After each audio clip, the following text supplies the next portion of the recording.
Manalangin tayo mga kapatid. Let us pray. Salamat Panginoon sa iyong mga salita. Pagpalain mo po ito. Maging kalakasan ng bawat isa sa amin. Maging patnubay namin sa aming buhay. Salamat po Panginoon sa mensaheng inihanda mo sa bawat isa sa amin. Nagpapasalamat din po kami sa nagdaang isang linggo sa lahat ng iyong pag-iingat, pagpapala na aming tinanggap sa pag-iingat mo sa bawat isa sa amin. Salamat sa pagtugon mo sa aming mga dalangin. Narito kami sa araw na ito upang magpasalamat, sumamba sa iyo, kilalanin ka, na pinanggalingan ang lahat ng bagay sa buhay namin.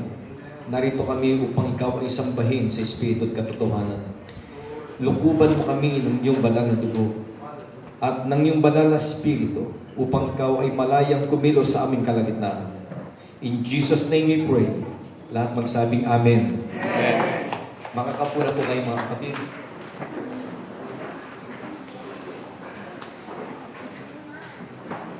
Hindi ko ma-recall kung last Sunday or first Sunday of the week, kung dito o sa Palakpakin, diniscuss natin yung meaning ng time.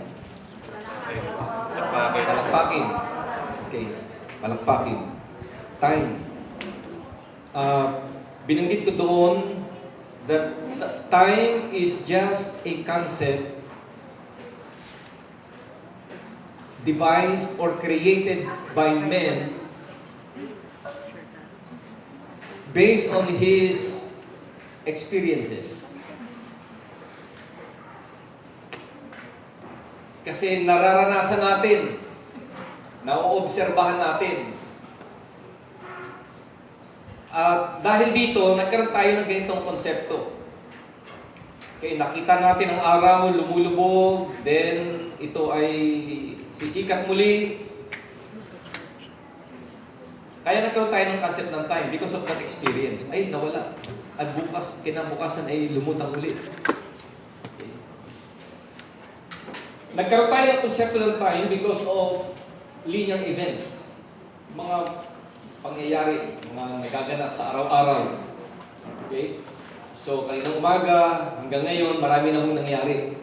At yung mga pangyayaring yun, may natapos na, nagdaan na yun, at yung nagdaan ay tinatawag nating nakaraan. Okay? At narito tayo ngayon, present, at yung gagawin pa natin mamaya, itong current, present. At yung gagawin pa natin mamaya ay future.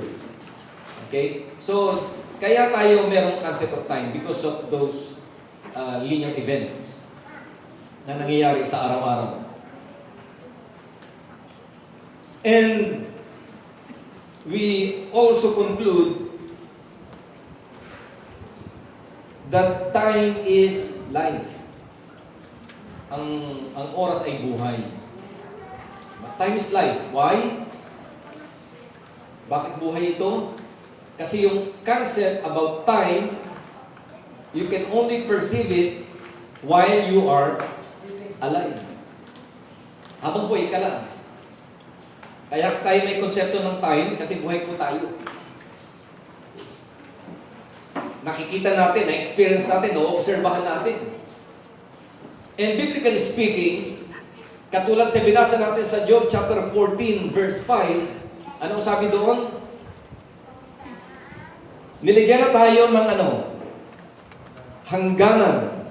Since his days are determined, the number of his months is with thee, and his limit thou hast set so that he cannot pass. So our days are already determined. Determined, ibig sabihin, may sukat na yan.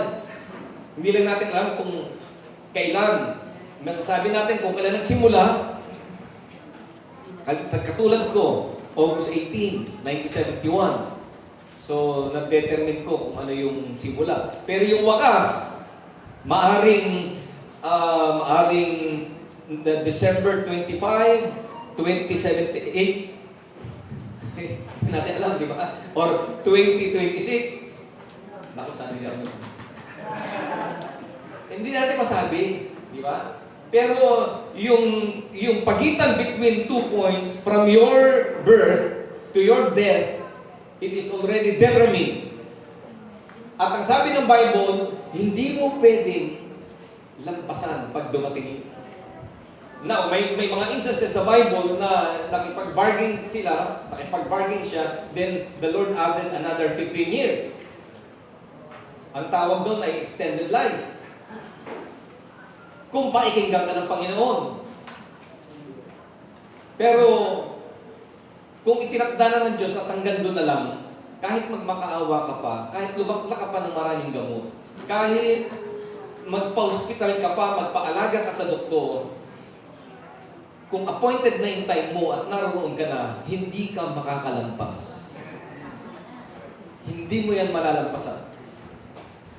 Now, between that 2 point, which is time and life, between that 2 point is full of what? Uncertainties, labor, mga activities under the sun. Maraming mga gawain dyan, di ba? Pag pinag-aralan po natin ang Book of Ecclesiastes, merong 4 na keyword, ibig sabihin, or keywords, ibig sabihin, palaging nababasa or binabanggit po dyan. Ano yung 4 na keywords na mababasa natin sa Ecclesiastes? Number 1, man, mentioned 47 times. Man. So yung topic dito sa Ecclesiastes ay patungkol sa tao. Another keyword is labor, mentioned 36 times. Ano yung labor? Mga gawain. Undertaking. Okay? Another keyword is the phrase under the sun, 30 times. Pag sinabing under the sun, ito yun, itong mundo. Okay? So man, labor, the world, at pang-4, mentioned 37 times, vanity. Vanity. Walang kaguluhan. So yung buhay natin sa mundong ito, tayo ay tao, ang buhay natin sa mundong ito ay full of labor, maraming mga gawain, okay? Ang buhay natin ay ini-spend lamang natin dito sa mundong ito. In this lifetime, sa buhay natin ito. Hindi mo naman yung pwedeng i-spend sa moon, sa Mars. Okay? Pwede kang bumisita ron, mayroong sasakyan, pansamantala, pero babalik ka pa rin dito. Bakit? Kasi ito yung lugar na dito ka lang pwedeng mabuhay sa physical na ito. Okay? Pero maraming bagay sa mundong ito, ang sabi ng Bible ay vanity. Bakit walang kabuluhan? Kasi hanggang dito nga lang eh. Bakit walang kabuluhan?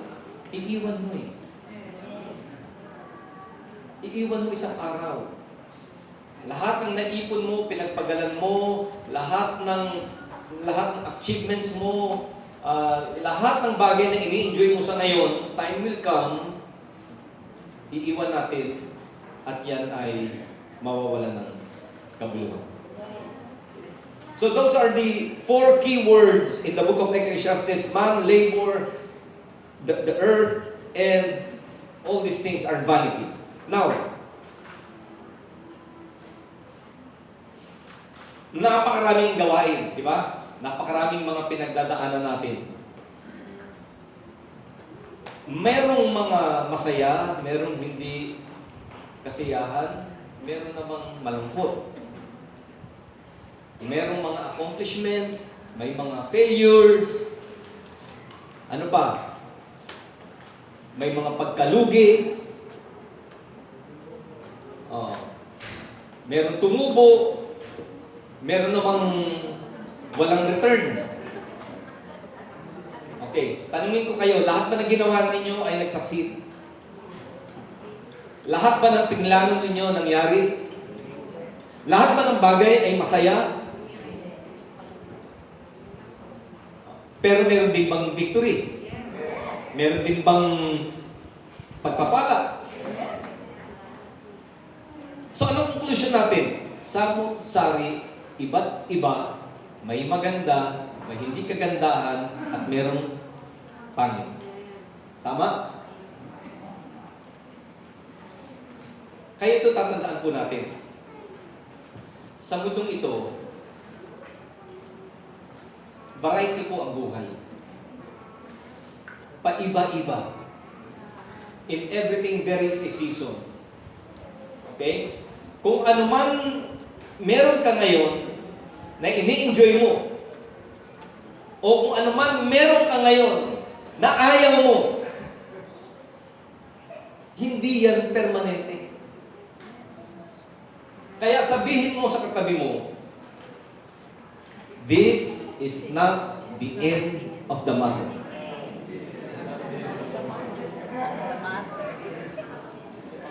This is not the end of the matter. Bakit? Kasi yan ang realidad. Mamaya is another day. Tomorrow is a new day. Okay?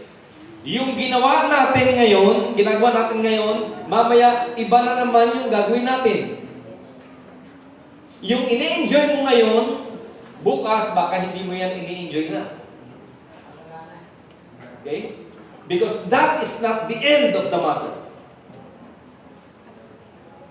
Ngayon, ang tinuturo sa atin dito, mga kapatid, dahil ang lahat ng ito ay sadyang ganyan ang pagkakadesenyo, huwag tayong malugmok o huwag tayong masadla lamang sa isang bagay na ini-enjoy natin ngayon o hindi natin ini-enjoy. Because that is not the end of the matter.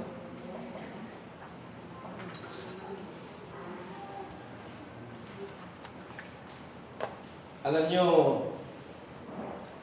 ito paalala sa bawat isa sa atin. At makita naman natin ito sa maraming tao sa paligid natin. At makita rin natin ito sa sarili natin, na experience natin eh. Kala nyo, forever young? Di ba? Kala mo, forever young ka? Ang lakas-lakas na katawan mo, sarap na pakiramdam mo, enjoy na enjoy ka sa buhay. Then, isang araw na nakita mo sarili mo, ba't ganito na itsura ko? Bakit hindi ko na magawa yung dati kong ginagawa? Bakit di na ako makalakad ng malayo? Bakit iba na yung lakas ko? Bakit? Kasi yung pagiging malakas is not the end of the matter. Yung lang yan, may susunod na panahon. Maraming kwento ng buhay na nung unang panahon. Di ba, Kalyos? Nung unang panahon, meron kang pera, maganda ang bahay mo, may magara kang sasakyan. Kala mo yun na yung, di ba, yun na yung kalagayan mo na mananatili na permanente. But that is not the end of the matter. Maraming kwento, dating mayaman ngayon, mahirap na. Pero may mga kwento rin na sabi nila noon ay mahirap pa sila sa daga. Sabi pa sobrang hirap yata yun, kung mahirap pa sa dagat. Pero, ano sila ngayon? Nung time na nandun sila sa kalagayan na yun, parang sinasabi nilang, ito na lang kalagayan natin. Siguro, dito na tayo nasadla, dito na tayo mamamatay. Parang sinabi nila, this is the end of the matter. Pero, nanatili pa sila doon. Marami sa dating ganong kalagayan na mahirap. Ngayon, milyonaryo na. Mayaman na. Because that is not the end of the matter.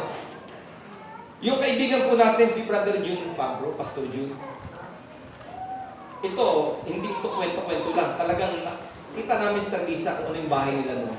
Ang bahay nila ay itong kulay, itong platform na ito. O yan, lagyan nyo ng dingding. Ayun na. Bahay nila.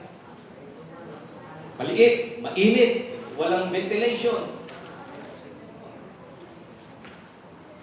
Sino makapagsasabing maging milyonary, maging mayaman?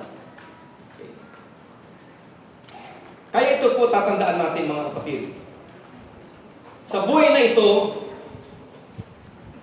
we need to be wise. Kinakailangan tayong matalino, maging matalino. Proverbs 16 verse 20. Ito po ang sinasabi. Sige, pa-flash. Tulungan niyo ako sa screen. Proverbs 16 verse 20. He who gives attention to the word shall find good. And blessed is he whose trust in the Lord. Okay? Sa ibang salin, sige, Tagalog. Siyang nag-iingat sa salita ay makakasumpong ng mabuti. Okay? Sa King James, he who handle the matter wisely shall see good things. Okay? So, ano ibig sabihin niya? Kailangan sa mundong ito maging marunong ka. Maging wise ka. You must handle the matter wisely. Paano ba maging wise? Ano ba yung wisdom? Wisdom ay ano? Right decision. Mga tamang pasya. Tamang pagkaunawa sa mga bagay-bagay. Okay? Kasi mahirap na nga ang buhay. Magkakamali ka pa ng pasya, hindi ka pa magiging wise, lalo maghihirap. Alam nyo, kahit yung mayaman, nakakaranas din yan ng ng kahirapan. Kasi ang kahirapan, dinidefine natin kawalan ng pera. Hindi. May mga mahihirap na sitwasyon sa buhay. Hindi lang in terms of money. Hirap sa relasyon. Diba? Hirap sa pagpapalaki ng anak. Hirap sa kapwa mo, kapwa-tao. Sa negosyo, mga hirap yan eh. Ba't ibang klase ng hirap yan eh. So, walang buhay sa mundong ito na masasabi mong all the way hanggang doon sa dulo ay maayos, maganda. May mga hurdle yan, may mga balakid, may mga hirap yan mga kapatid. Okay? So may mga decision kang gagawin. Araw-araw may mga decision kang gagawin. But you need to make a wise decision. Kasi pag nagkamali ka sa pagkaunawa at pagbibigay ng desisyon, lalong naghihirap ang buhay. You get the point? May taning, may takda ng buhay natin. Pagkatapos, hindi ka pa magpapakakantas. Di ba? Teach us to number our days that we may apply our hearts to wisdom. Kung nare-realize mo lang na maiksi yung oras mo, sasayangin mo ba yun? Di ba? Mas magiging pangkas ka. Halimbawa, sabi ko, Esther Lisa, budgetin mo ito isang linggo. Budgetin mo yan isang linggo. Oh. 100 pesos. Mahirap, madali. Ba't ka tumatawa? Ha? Di ba? Mahirap. 100 pesos. Babudgetin mo sa isang linggo. Imposible mangyari yun. Di ba? Pero nandoon ka eh. Sa kalagayan yun eh. Anong gagawin mo? Magmumukmo ka? Iiyak ka? Is that the end of the matter? Or, anong gagawin ko rito? Bibili ka ba ng karne norte? You're not wise. Hindi mo magkakasya yun eh. Pero, kung mag-iisip ka, at gagawa ka ng paraan, di ba? Kakasya yan sa daan. Pastor, niloloko mo naman kami. Paano magkakasya isang daan? Kasya yan. 6 days ka mag-fasting.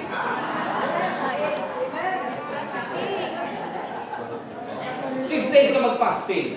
Ilang itlog mabibili mo dyan? 10. O kinabukasan, break ka, 10 itlog. O, bili ka siya. Hindi, kasi alam niyo minsan, yung mindset natin eh. Maging matalino tayo sa mga bagay-bagay. Dahil mahirap na nga ang buhay, hindi pa tayo magpapakapantas.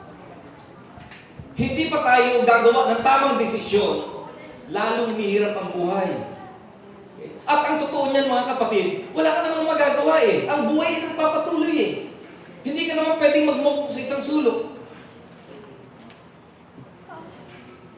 Life must go on. But you need to be wise. At ang sabi sa atin ng Biblia, yung mga bagay na yan ay tinakda ng Diyos para pagsalayan. Ano sabi dito mga kapatid? Sa Ecclesiastes. Paki-flash yung verse 9 hanggang 10. Chapter 3. Ecclesiastes chapter 3. Verse 9 hanggang 10. Anong pakinabang ang tinatamo niya na gumagawa sa kaniyang pinagpapagalan? Anong profit meron ka sa iyong pagpapagal? Oh. Ngayon ito sa 10. Aking nakita ang sakit na ibinigay ng Diyos sa mga anak ng mga tao upang pagsanayan.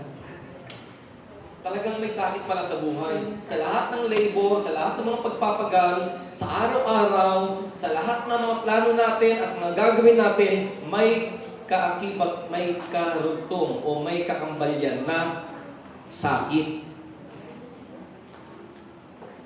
Kasi tayo nabubuhay sa mundo na lahat gusto nating padaliin at pagaanin at komportable. Hindi mo pwedeng mangyari yun kahit pag nanakaw o nagpapatuloy ng pawis. Di ba, tumatakbo din yun eh. May hirapan din yun eh. Walang gawain na hindi ka exert ng effort. Walang nabuhay sa mundong ito na hindi dumanas ng sakit. Pero nilagay ng Diyos yan. Para ano? Pagsanayan natin. Because that is not the end of the matter. Kinakailangan magpatuloy, may bigat, di ba? May sakit sa buhay, may mga pain. Pero that's not the end of the matter. Patuloy ka pa rin. Sino ito ngayon dumaranas ng sakit sa buhay? Wala? Ayun yung umamin, tuhod nyo lang, may sakit kayo. Yung iba, tuhod. Yung iba, bulsa.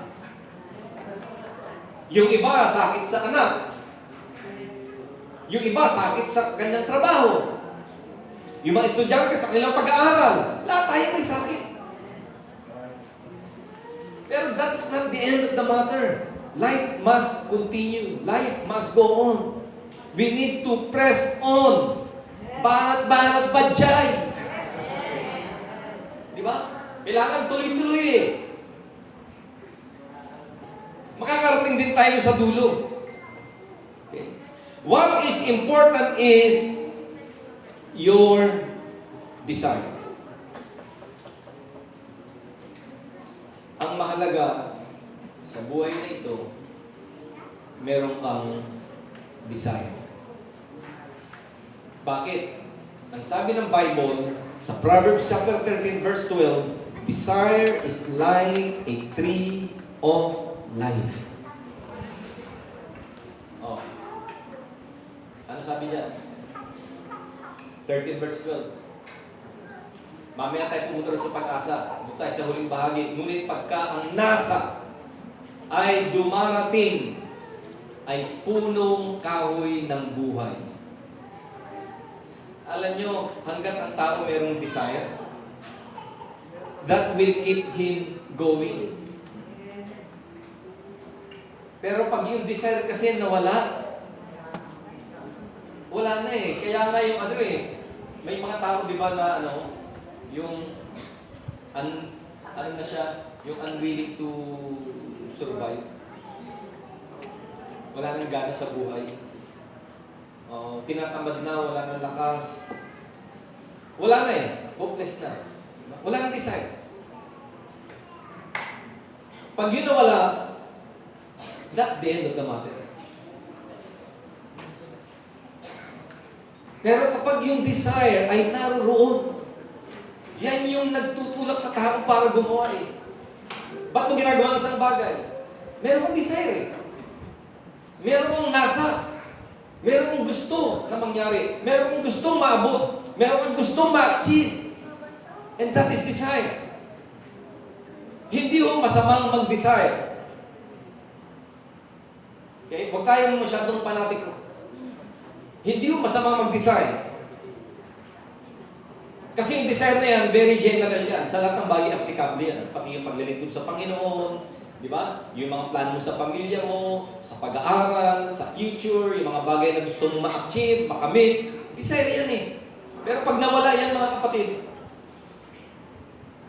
anong mag-propel sa'yo? Ano ang magpupush sa'yo? Paano ka gaganahan na gawin ang isang bagay if there's no desire?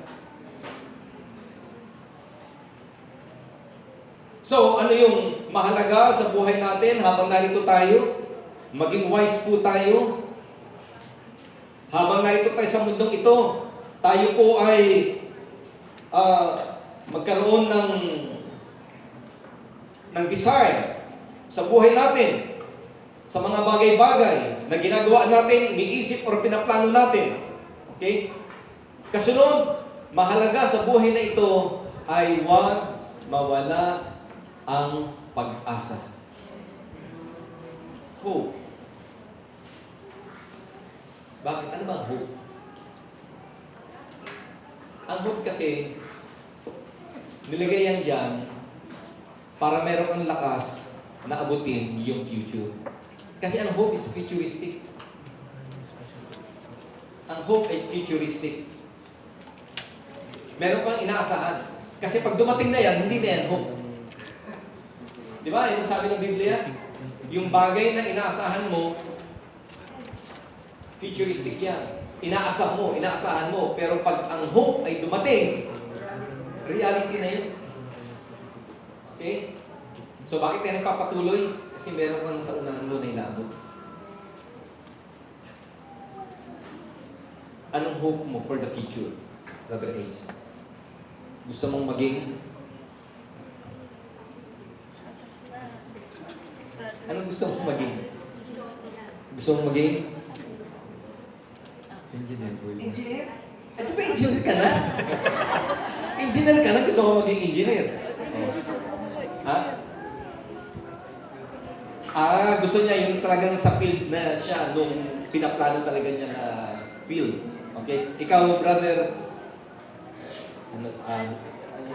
Albert, hindi, huwag niyo tawagin ito Pepot ha. Albert ha, Albert. Ano gusto mong maging sa future? Gusto ko sa future yung at least masecure ko yung mga Masecure mo yung pag-aaral, yung kinabukasan ng anak mo. Oh. Sa ngayon, wala pa yun, di ba? Pero bakit ka nakatrabaho ngayon? Because of that hope. May pag-asa, may inaasam ka eh. Di ba? Bakit hindi ka tumitigil? Dahil sa pag-asa na yun. Hindi ka tumitigil kahit may mga hirap, may mga pagsubok, may mga pinagdadaanan kayong mag-asawa. Because you believe that is not the end of the matter. At yung hope na yun, yung nagpupush sa'yo dahil meron kang nasa unahan mo na gusto mong maabot.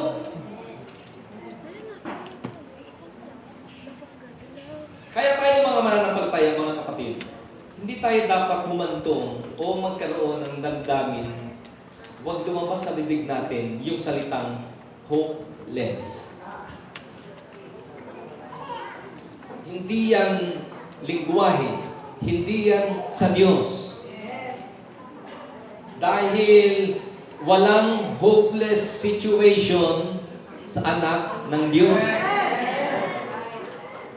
That is not the end of the matter. Yung sabi mo, hopeless na. Sabi mo, yung asawa mo, matagal mong pinag-pray, hopeless na yan. Lalo na. O meron kang sakit, at sasabihin mo, hopeless na. Sinabi ng doktor, cancer, hopeless na. O nakita mo yung anak mo sa kanyang kalagayan, sabi mo, hopeless na. There's no such thing as hopeless sa mga anak ng Diyos, at hindi lamang sa anak ng Diyos, maging sa hindi niya anak as long na buhay. Habang buhay ang tao, ang totoo niyan, may pag-asa yan. Kaya naging hopeless yan, isip yun. Anong sabi mga kapatid? Doon sa Proverbs 13, balikan natin. 13 verse 12.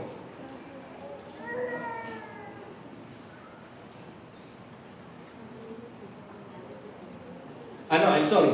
Basa na pala natin yan.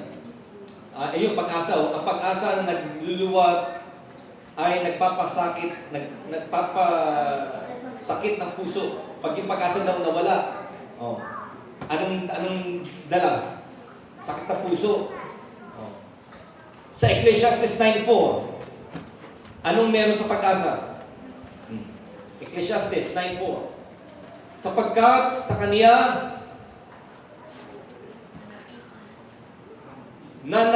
napisan sa lahat na may buhay ay may pag-asa. Ibig sabihin yan, if you're among the living,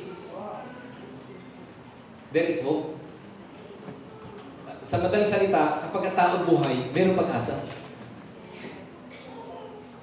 Basta buhay ang tao, may pag-asa. Ba't nawawala ng pag-asa? Pakiramdam lang yun at isip yun.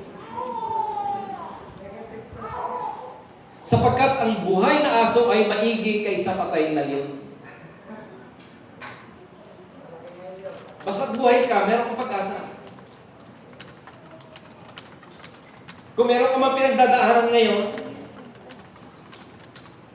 at sa pakiramdam mo, parang nababaon ka na doon sa sitwasyon na yun, sa kalagayan na yun, that is not the end of the matter for you. Buhay ka pa eh. Kung meron ka mang pinapasan o pinagdadaanan, that is not the end of the matter. Dahil buhay ka pa. There is hope. Sabi mo sa katabi mo, there is hope. May pag-asa. May pag-asa. Kaya kayo mga binata dyan na binasted. That's not the end of the matter. May pag-asa pa rin. Yung mga nalugi sa negosyo, yung mga may nabigo, yung mga bumagsak sa test, hindi nakapasa, that's not the end of the matter. Buhay ka pa eh. There's hope.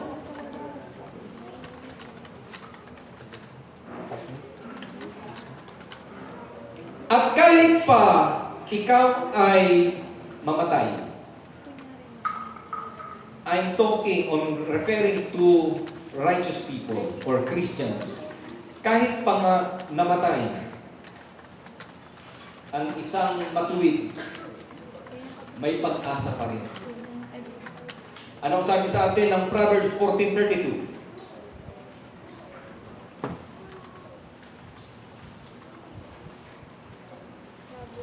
Proverbs 14:32.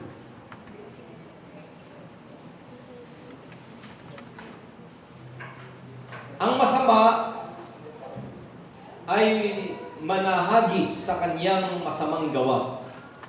Ngunit ang matuwid ay may kanlungan o sa ibang salin ay may pag-asa sa kaniyang kamatayan. May pag-asa. Sa ibang salin yan sa English version, nakalagay dyan, pag-asa. Or hope.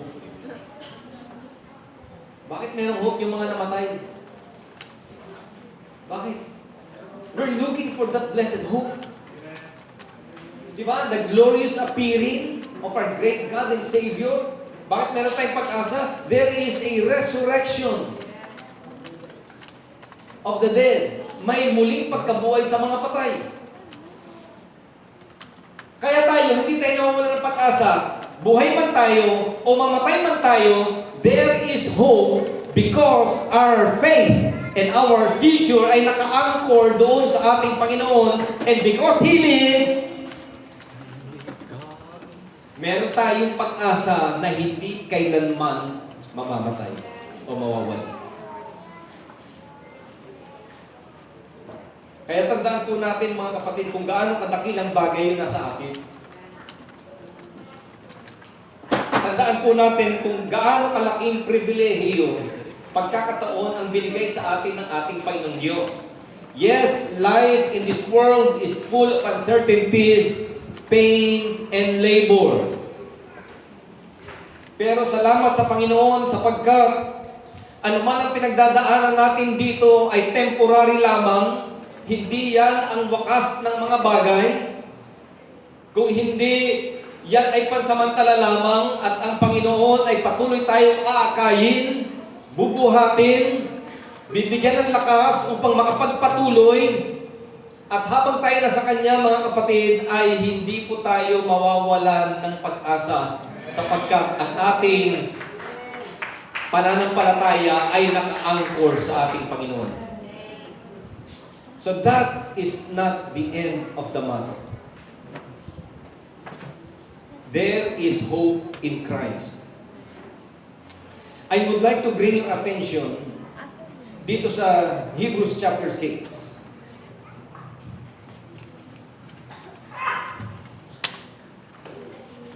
Hebrews chapter 6.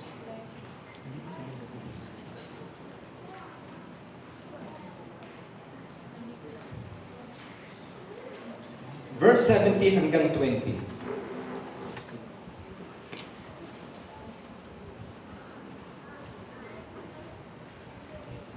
Simulan natin sa 17. Basahin ko na sa English, then basahin natin sa Tagalog.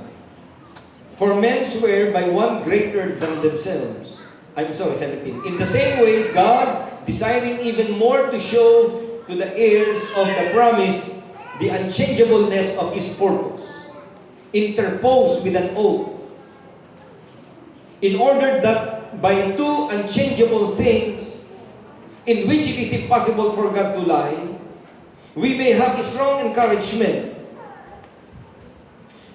We who have fled for refuge in laying hold of the hope set before us. This hope we have as an anchor of our soul, a hope both sure and steadfast, and one which enters within the veil, where Jesus has entered as a forerunner for us, having become a high priest forever according to the order of Melchizedek. Tagalog, sundan nyo ito mga kapatid. Sa ganito, sa pagkaibig ng Diyos na maipakitang lalong sagana sa mga tagapagmana ng pangako ang kawalan ng pagbabago ng kaniyang pasya. Alam niyo ba, ang Diyos, meron na siyang pasya para sa iyo? Meron na siyang plano. Meron na siyang vision para sa iyo. May katalagahan na tayo. Ngayon, ano yung katalagahan na yun? Pagtatagumpay. Ano yung katalagahan na yun? Buhay na walang hanggan. Ano yung katalagahan na yun? Sa piling niya, magpakailanman, kaharian, isang lugar, isang dako na tinatahanan ng katuwiran, na doon ay wala ng kamatayan, wala ng pagdurusa, wala ng hirap. Diba? Ayan yung katalagahan natin eh. Ngayon, nasabi dyan, mga kapatid, ito yung pag-ibig ng Diyos sa atin. Sa ganito, sa pagkaibig ng Diyos, na maipakitang lalong sagana sa mga tagapagmana ng pangako ang kawalan ng pagbabago ng kaniyang pasya. Ulitin ko, meron ka ng katalagahan. Our future ay secure na yun. Secured na yun. Already written in heaven. Nabasa lang natin sa Book of Revelation kung ano yung tsura nun, di ba? Okay, nakita naman natin yun. sa vision natin. Pag binivisualize natin yung revelation, nakita na natin, imagination. Pero wala pa sa ngayon. Pero pinakita sa atin ng Panginoon, ano ang plano niya in the future para sa iyo. Di ba? A better life, a better world. Gusto niyo ba doon? Yes. Oh, ngayon ito. Ipinapakita ng Diyos sa atin na mga tagapagmana doon sa bagay na yun. Okay?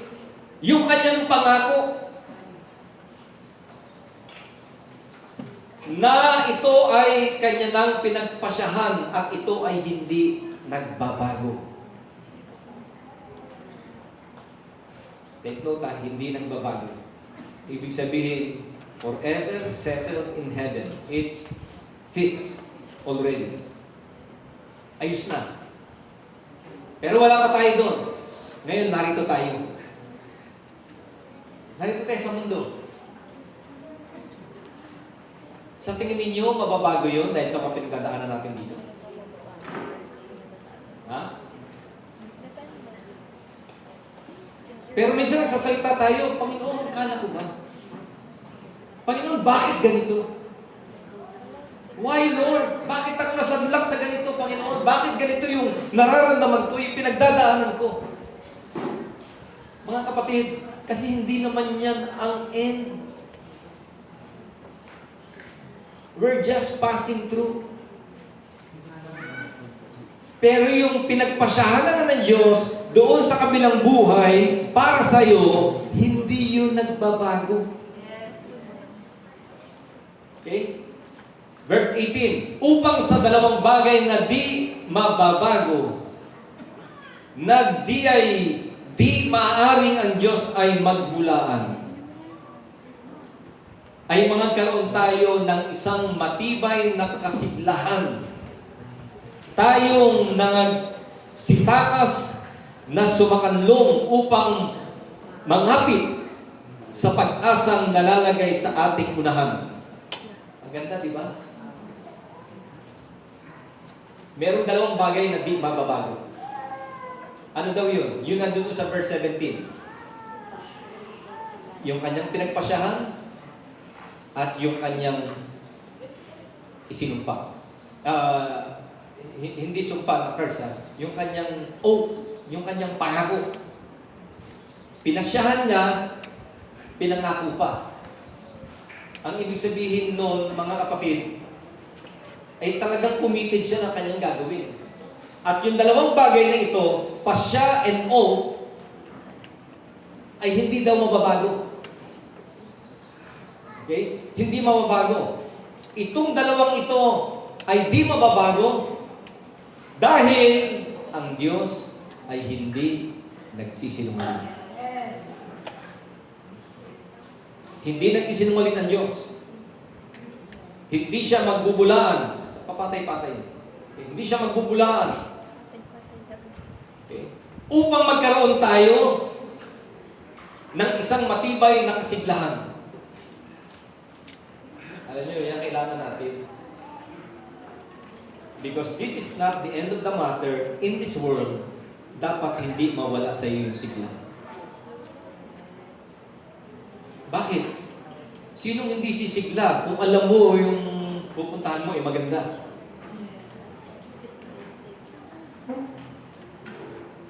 Di ba ganyan naman ang reaksyon ng tao? Di ba? Pag sinabing, punta tayo ng palakpakin, may handaan doon. Di ba sumisigla ka? Punta tayo ng palakpakin, may handaan. O, punta tayo ng church, may passing doon. Hindi mo lang sigla eh. Pero because of, expectation na maganda, di ba? May sigla ka. At I would like to remind you, church, hindi dapat mawala ang kasiglahan mo sa paglilingkod sa Panginoon. Hindi pwedeng masigla ka lang pag may pera ka. Hindi pwedeng masigla ka lang kapag maganda yung mga experiences mo. Hindi pwedeng masigla ka lang Kapag nagtatagumpay ka, dapat masigla ka rin sa paglilingkod sa Panginoon kahit wala kang pera, kahit may problema kang kinakaharap, kahit may karamdaman ka. Yes, may pain, pero kinakailangan mo pa rin ipakita sa Panginoon that the reward is much greater than what you are experiencing right now. At hindi ka titigil because that is not the end of the matter. May mas malaking bagay na naghihintay sa iyo sa kabila. Kaya ano sabi ni Paul? The suffering in this present time is not worthy to be compared to the glory that shall be revealed. Hindi kaya kumpare. Kaya si Pablo kahit ilang beses mong ginagupit, binilanggo. Kung sa bilangguan, kumakanta pa rin. Bakit? Nandun yung kasiglahan. Tayo'y nangagsitakas na sumakanlong upang mangapit sa pag-asang nalalagay sa ating unahan. Saan pa tayo tumakas? At kanino ba tayo, di ba tumakas tayo sa kapahamakan ng mundong ito? Tapos saan tayo kumapit? Sino ba yung kinapitan natin? Si Kristo, ang ating Panginoon. Sa Kanya tayo nakatali eh. Siya yung anchor natin eh. At tayo makakaasa sa ating Panginoon na dahil naka-anchor tayo sa Kanya, ano man ang mangyari sa mundong ito, nothing can separate us from the love of Christ. Kahit makahirapan yan o kamatayan man, kahubaran o kung anumang mga masasamang pagdadaan natin sa mundong ito, we know that is not the end of the matter because we have what? A sure foundation who is Christ. Doon tayo nakatali. Doon tayo naka-anchor.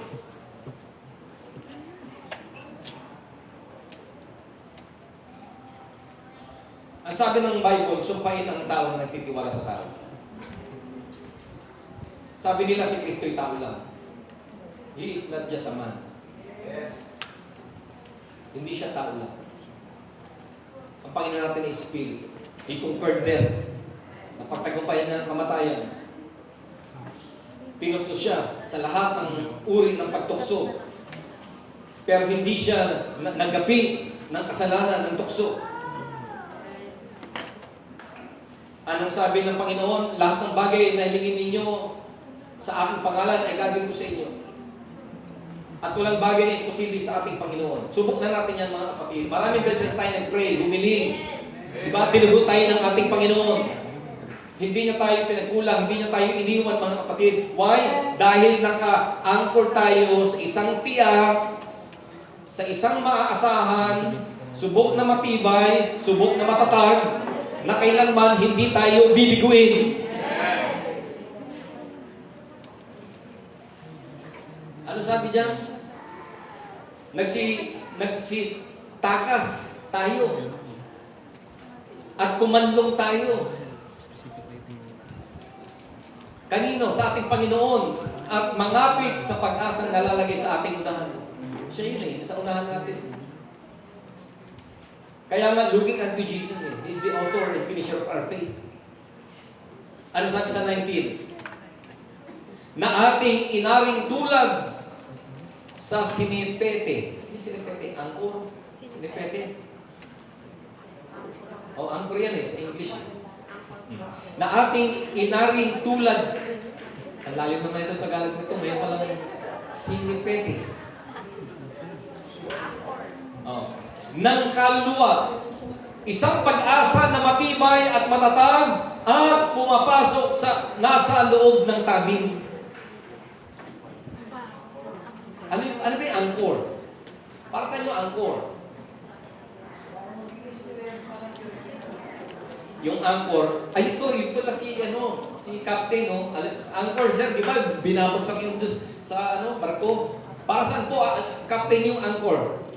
Para mapigilan yung paggalaw ng barko. Para mapigilan yung paggalaw ng barko. At yung barko, huwag mapunta sa kung saan. Angkla. O, angkor. Ngayon, meron bang angkor na magaan? Di ba, Captain, ang angkor mabigat?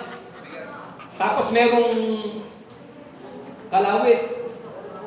Kasi yun yung kumakapit sa sa bato eh. Para talagang yung barko, kahit anong lakas ng hangin, hindi siya mapapadpad sa kung saan kasi nakakapit siya doon. Sino ang angkor natin? Si Jesus.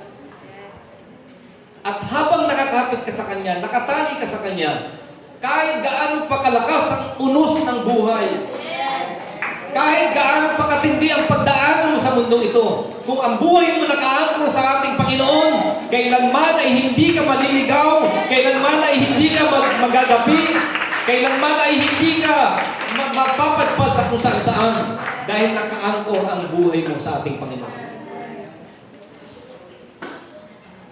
Kaya tandaan natin mga kapatid, ito ang paalala sa atin at matagal na natin itong nababasa. The conclusion of the whole matter is fear God and keep His commandments. Kasi darating yung time na mamamatay tayo, mawawala tayo sa mundong ito, at ang sabi ng Bible, magbibigay sulit tayo sa lahat ng ginawa natin. Dapat ma-realize natin sa buhay na ito, sa mundo ito, na hindi tayo nabuhay dito para lamang gawin yung mga bagay na gusto natin. Nabuhay tayo dito na meron tayong purpose. Merong dahilan ba't tayo narito. At isa sa dahilan ba't tayo narito ay magkaroon tayo ng connection sa Diyos. May mga tao, dinidinay nila ang Panginoon. Hindi nila binibigyan ng panahon, pagkakataon ng Diyos.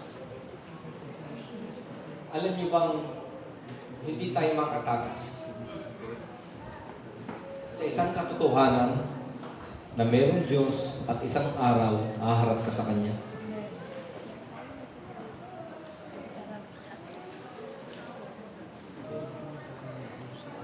Tandaan natin mga kapatid,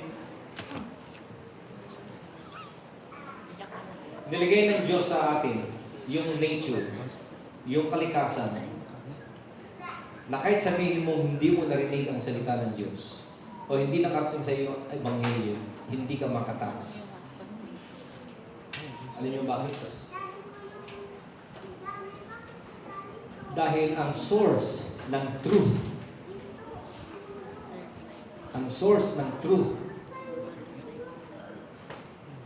nilagay sa iyo. Dinay mo lang. Alam mo kung ano yung source ng truth na yan? Your innate nature.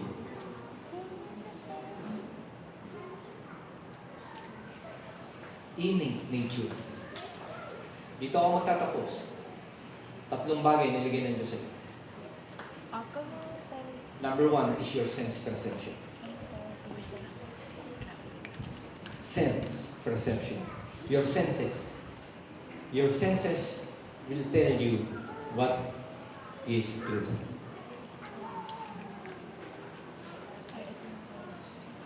Ano yung magpapahamak sa iyo, ano yung maganda sa iyo, at ano yung makakapagpahamak sa iyo? Through your senses. And that's truth. That's the truth. You can deny it. Example, kung merong apoy akong hawak at ipapahawak ko sa iyo yung apoy, anong mararamdaman?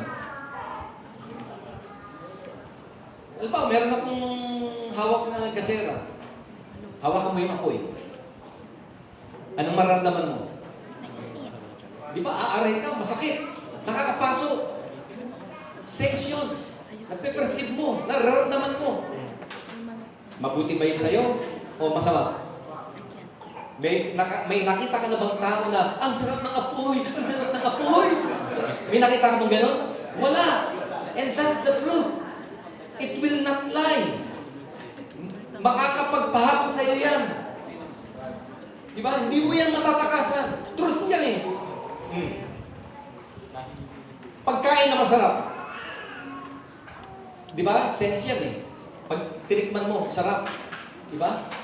Can you deny the fact na yung pagkain na yun na masarap, sabihin mo, hindi masarap? Sense perception yan. Hindi mo pwedeng daya yung sarili mo. Alam mo kung ano magpapahamak sa'yo. Ito mahirap. Ang tao, alam niya na yung magpapahamak sa kanya, tuloy pa rin. Tuloy pa rin. Diba? Alam niya na kung ano yung magpapahamak sa katawan niya, tuloy pa rin. Pangalawa, intuition. Intuition of intellect. Diba? Meron tayo nito. Lagay mo ang daliri mo rito. Lahat tayo meron nitong talino. Meron tayong utak, nag-iisip tayo. Okay? At source of truth yan, hindi mo pwedeng i-deny, hindi mo pwedeng lokohin sarili mo. Halimbawa, sabihin ko, ito ay black. Sinong magsasabi sa inyo na white ito? Niloloko mo sarili mo. Black to eh. Di ba? Kasi yung utak mo nagsasabi, totoo yun. Black yan. Pag may sabi rito na white ito, pwede maging white ito. Pukpuk mo sa ulo, makakita ng puti. Magiging white. You cannot deny the truth. Innate yan, nandiyan dyan yan. Intuition of intellect. Kaya nga bata, kahit bata eh, di ba? May ganyang intellect eh. Yung mga shape, di ba, yung matching. Kahit nga unggoy, alam niya kung saan isusuot yung bilog eh. Yung unggoy, alam niya kung saan isusuot yung bilog. Yung star, yung tatsulo. Kapag pinasolve mo yun kay Brother Joshua at hindi niya nasolve, may problema siya, di ba? Pero ano yan eh, intuition of intellect, meron tayo yan, hindi mo madideny at sasabi yan ng truth. Binasa mo na nga eh. Narinig mo na eh. Di ba? Naintindihan mo na eh. Ayaw mo pa rin tanggapin eh. Sino may problema? Ididinay mo Diyos, nabasa mo na. Naramdaman mo na. Di ba? Naramdaman mo nga eh. Yung hangin nga, hindi mo ma-deny, nararamdaman mo eh. Presensya pa kaya ng Diyos, pinipigilan mo lang sarili mo. You cannot deny it. May pangatlo. Pangatlo. Hindi mo ito madideny. Merong moral truth na sa loob mo. Moral truth. Innate yan. What is moral truth? Damdamin niya nilagay sa'yo. It's a moral law written in the heart. Sino ang ina rito? Hindi na bumura. Sino rito ang mother? Sino rito ang nanay? Sino rito ang nanay? Na nung pinanganak yung inyong anak at nakita mo at sinabi mo, ayoko sa'yo! Bakit mo? Meron ba ganong nanay? Nanay mo. Wala, di ba? Kwento lang yun ni Elizabeth Ramsey. Na nung baby daw siya, pag pinapadete siya ng nanay niya, yung nanay niya, ibig nakatingin ng gano'n, ayaw tingnan. Pero walang ina na hindi magmamahal sa kanyang anak. At sinong bata, sinong anak, na hindi naka-attach ang kanyang damdamin sa kanyang ina?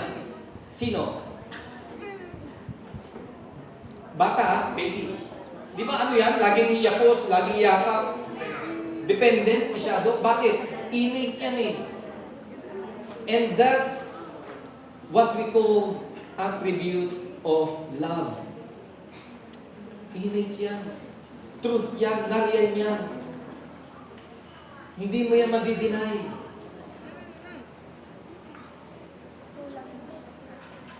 Ngayon ito, normal sa tao, pag ginawan mo ng mabuti, gagantihan ka ng mabuti.